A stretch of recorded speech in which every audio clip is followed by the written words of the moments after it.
Let's have a quick conversation about the $50,000 Navy Fed personal loan. And in today's conversation, I want to share with you personal loan application hacks for people who are making at least $12,000 every year. I'm speaking about $1,000 a month. That's gross income. Okay. I want you to stick around till the end of today's conversation.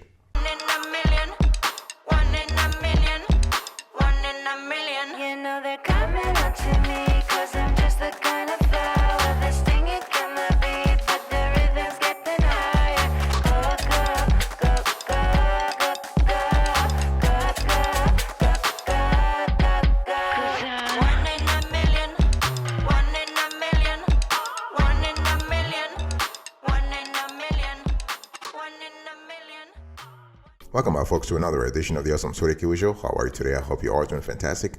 I'm doing marvelous, if you were to ask me.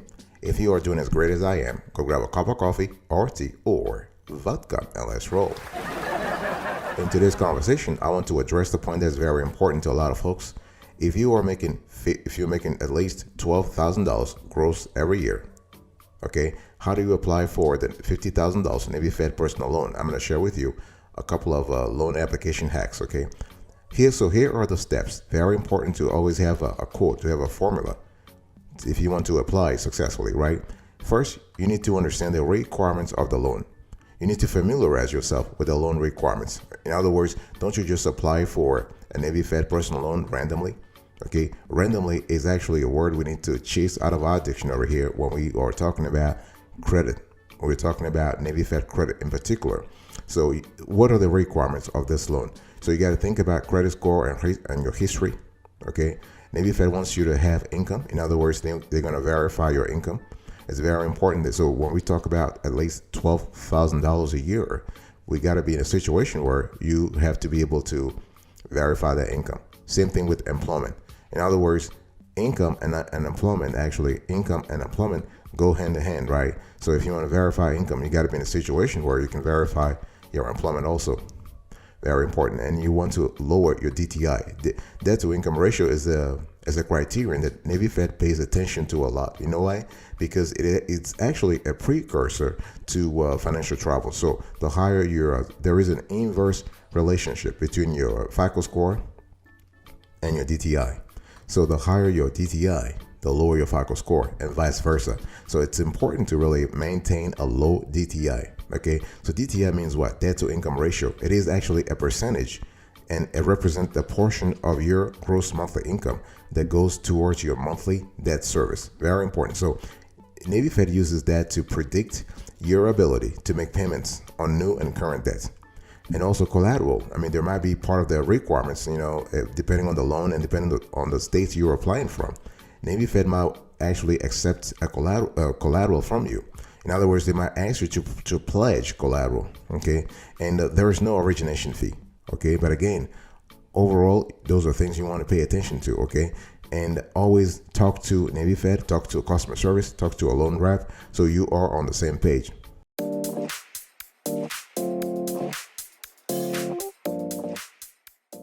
The second thing I want you to think about when we are speaking about personal loan application hacks, especially if you are making $12,000 at least annually, you want to have the right loan documentation. Very important. You got to really have a clear idea of the loan documentation they're asking for. And the thing is, you have a lot of information online, and some of them is kind of confusing. People trying to razzle dazzle you with advice, quote unquote advice on how to get the proper loan documentation. You want to contact a Navy Fed. We have done the research for you, and basically you have a personal loan application. Okay, so you can, by the way, you can apply for a loan online, you can apply over the phone, or you can apply at the branch. Our preference, and we have said this time and again, and this comes after 30 years spent at Navy Fed. We have been members of our team members have been members of Navy Fed for more than 30 years. It's always better to apply at a branch if you can. If you have a branch in your vicinity, it's always great to apply at a branch. Our second most preferred option is to apply over the phone. Okay, we are trying to stay away from this automatic online. Everybody wants to apply online. I ain't got no time. I'm so busy. It's convenient. Blah blah blah blah blah blah. You apply online, your ass will be rejected. And the thing is that it will take longer for them to send you a letter of denial or whatever. But if you go to a branch, you can ask all questions. You can ask all questions before you apply, and you can even gauge whether or not it makes sense for you to apply. Okay, so. Beside the application form, they're going to ask you for proof of identity. I'm talking about a driver's license or other state-issued ID, your passport, your birth certificate, your military ID. They might ask for proof of address also, very important. So in addition to confirming your employment, they will ask for, because they want to make sure you have a stable living situation.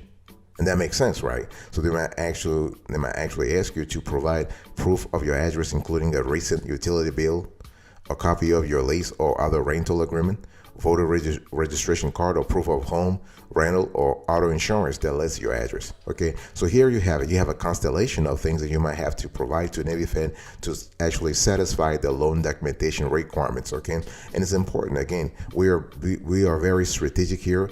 We are making at least $12,000 a year. So we have to be very strategic on how we apply for a loan. There are a couple of steps that you need to follow. First one, understand the requirements of the loan. Number two, have the right loan documentation.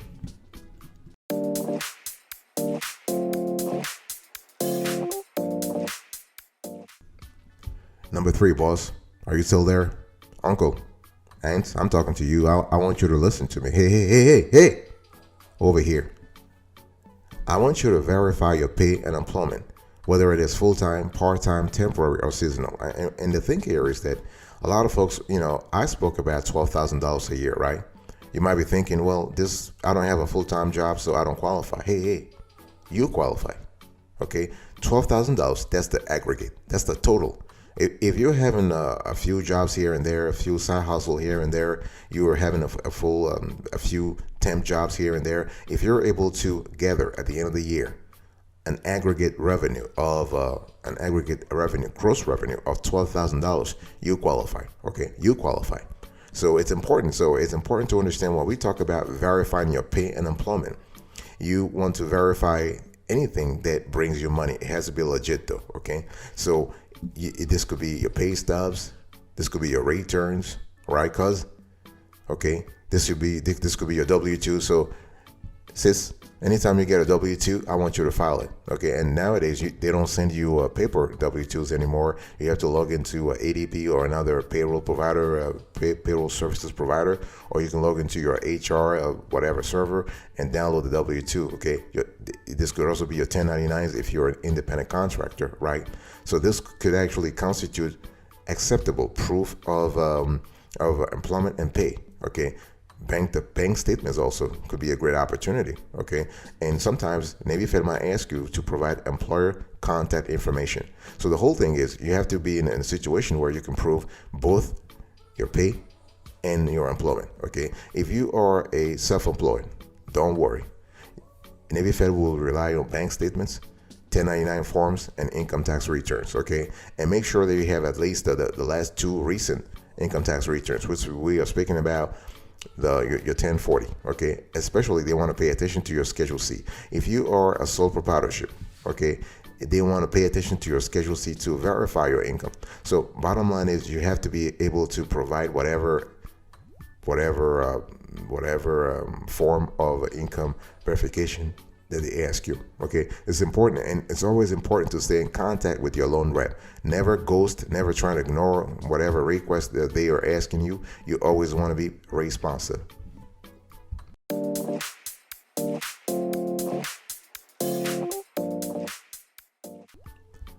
I want to talk to you about the NFCU multiple product relationship. And this is something that we have been actually studying and researching and applying ourselves and telling our clients to apply also for the last 30 years, the last 25 years to be precise. And this is relationship banking. Okay, you want to keep a tight banking relationship with NFCU. Most importantly, you want to set direct deposit into an NFCU account. See, because the conversation I'm having with you is not about your income. See, you might be thinking I'm making $12,000 a year, so I don't really qualify for a $50,000. Now, obviously, they're not giving you a $50,000 if you're not solvent to actually repay it back, right? To repay the loan. That's understandable. But if you get 20 grand or you get 15 grand, that's still something. That's money.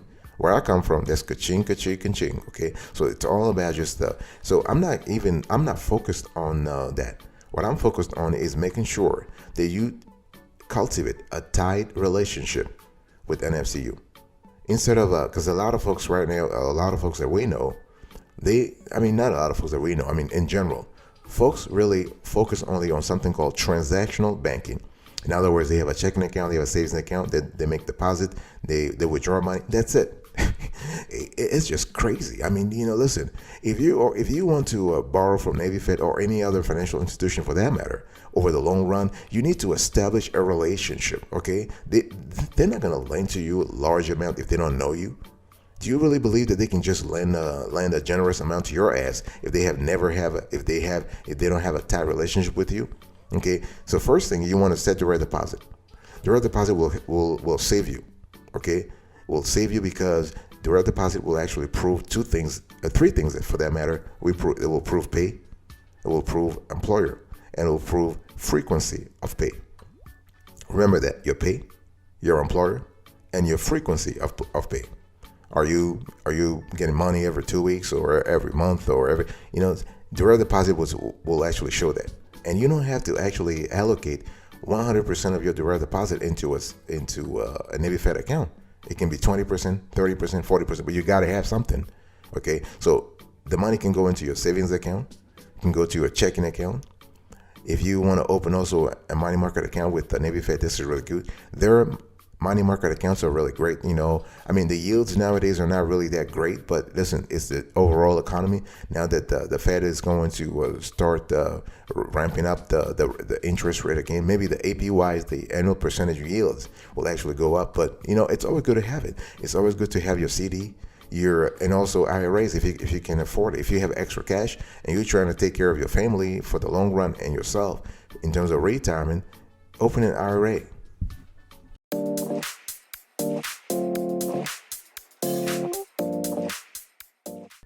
The fifth thing I want you to really think about, so I'm just sharing with you personal loan hacks that you need to be aware of. If you are making at least $12,000 and you want to get a Navy Fed personal loan, you got to really demonstrate how you will pay back the loan. Cash flow is important. Cash flow is important. And listen, I know a lot of folks who are making $20,000 a year, and they have more savings than someone who is making $100,000 a year. Okay, it's all about cash flows. It's all about disposable income. It's all about budgeting. It's all about, boss. It's all about what? Answer that. Just complete the sentence.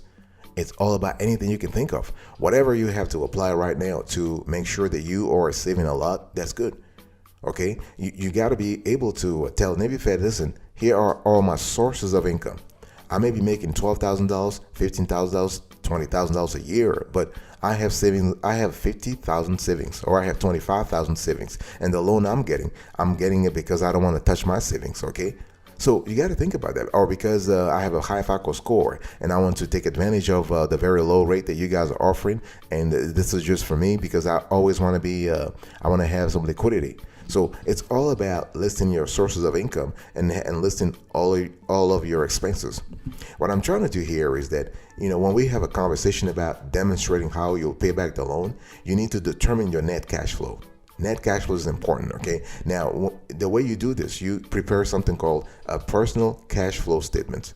Now, a personal cash flow statement is totally different from a budget, though. Don't get it wrong, because a personal cash flow statement provides a comprehensive look at what is currently coming in and going out of your bank account each month. Okay, so a cash flow statement tells you where you are financially speaking. Okay, a personal budget on the other hand, helps you to get where you want to go by giving you a spending plan that is based on your income. So those are very important. There is a complete dichotomy here between the personal cash flow and the budget. The bottom line, boss, bottom line is you want to improve your net cash flow all the time. You want to be in a position where you are living within your means. You are living below your means. Okay, it's all about generating that extra cash so you can actually convince Navy Fed Navy Fed underwriters that you have the proper cash flow to repay the loan. That's all it is. That's all they care about. I'll be right back right after this. Don't go anywhere.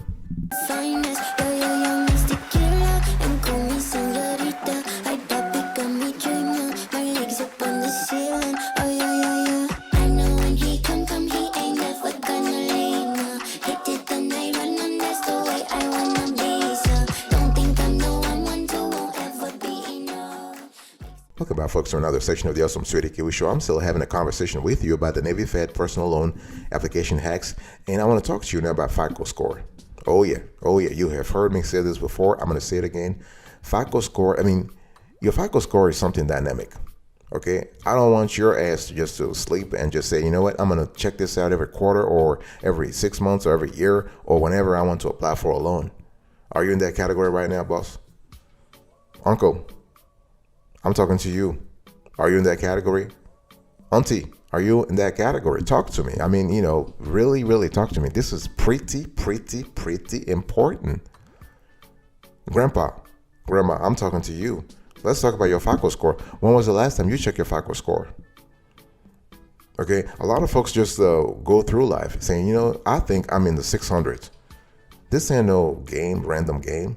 Your FICO score, you better be sure of your FICO score in terms of you got to be certain.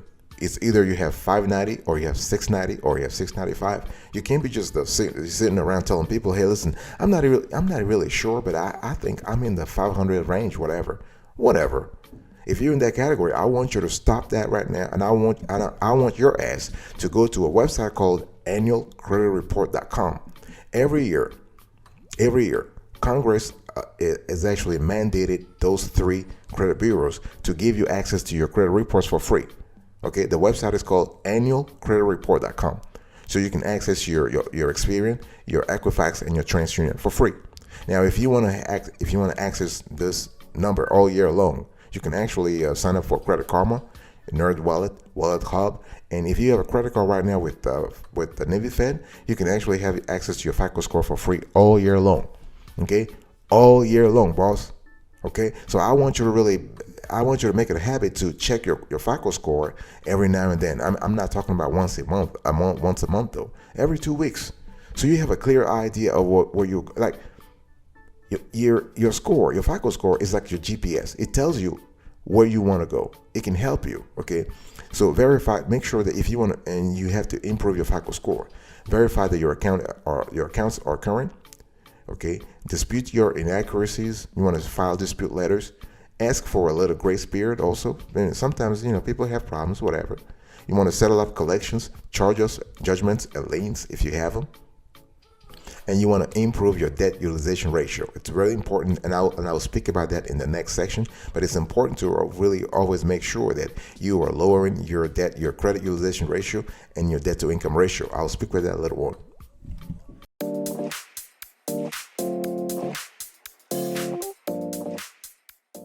So last but not the least, I want to talk to you about your DTI and CUR.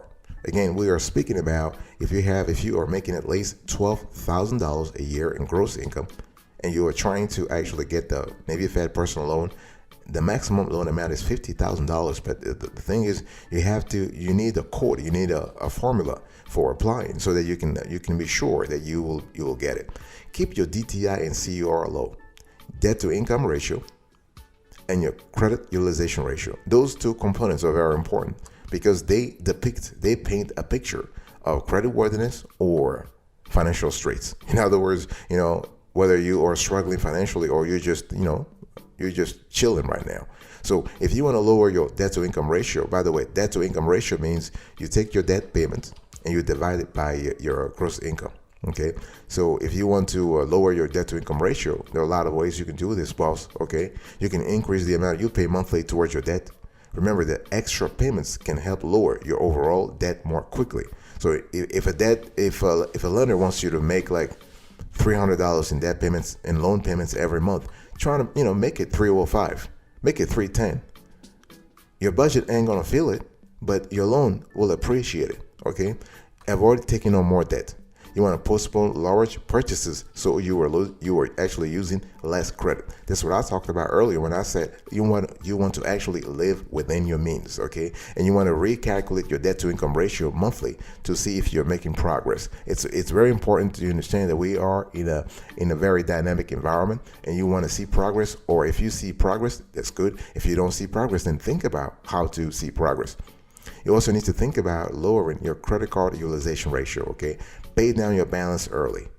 Decrease your spending. Going back to what I said earlier, you want to live within your means, okay? Pay off your credit card balances with a personal loan if possible. I mean, sometimes you might get some opportunities for a balance transfer, for a loan refinancing, whatever. This can be good for you. I mean, you can increase your credit limits if you can, okay? And you want to open a new credit card if that's possible also. I mean, as a matter of fact, you can open a new credit card from Navy Fed, but don't try to apply for a Navy Fed credit card and a Navy Fed personal loan at the same time though. This will be it will be just brutal. You don't want that, okay? And do not close unused credit cards. So the bottom line is you want to be in a position where you are lowering your DTI and CUR at the same time, and this will help you.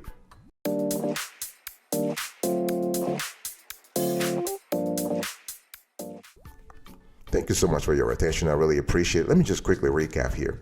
So I was talking to you today about the $50,000 Navy Federal personal loan application hacks for people who are making at least $12,000 yearly. That's gross income. So first, you want to familiarize yourself with the loan requirements. Number two, you want to have the right loan documentation. Number three, you want to verify your pay and employment. Number four, you want to keep a tight banking relationship with NFCU. Number five, cash flows. You need to demonstrate how you will pay back the loan.